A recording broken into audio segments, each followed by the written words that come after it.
Funding used to prevent gun violence is being pulled from several nonprofits after the city decided the money could be used differently.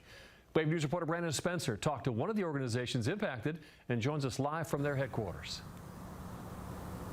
Well, John, this sudden change in funding has left groups like YouthBuild scrambling because the money that they thought that would be have until the end of the year is now expected to be gone in less than 2 weeks.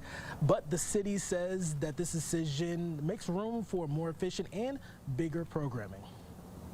In an effort to combat gun violence in Louisville, the city has partnered with several community-based organizations. One of those partnerships was a pilot community intervention program in 4 sites across the city, one of which included YouthBuild. We have worked really hard to not only to intervene when there was a shooting or there was gun violence in this neighborhood, but also to intervene when there's any kind of possible violence among kids, adults, or anybody.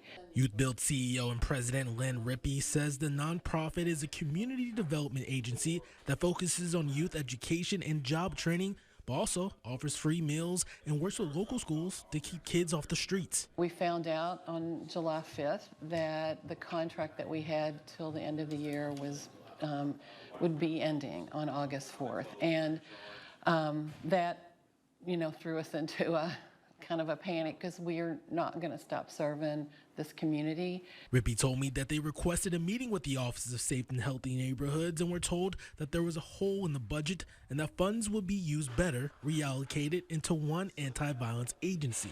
But a Metro government employee told me that the group didn't meet goals set within the contract. So I reached out to Ocean myself about the pilot program, and they sent me a statement saying in part, quote, "Upon review, we made a strategic decision to restructure these efforts under one community organization, and that all funding will be reinvested into the same services, but under a new program structure," end quote. But Rippey says she was shocked by the news because they felt violence has gone down in Smoketown and that they have done great work.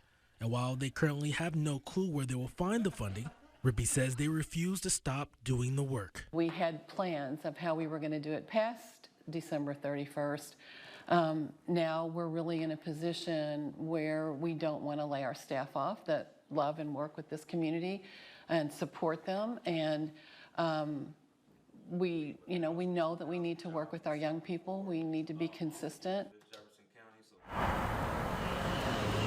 Ocean says that they will be announcing details about the program that's going to be replacing YouthBuild and the pilot anti-violence program soon. Meanwhile, Rippey says that she knows that YouthBuild will be fine, and they're going to continue to work to ensure that they have the funds to serve this community any ways they possibly can. To learn more about YouthBuild and how you can possibly help, you can visit our website at wave3.com.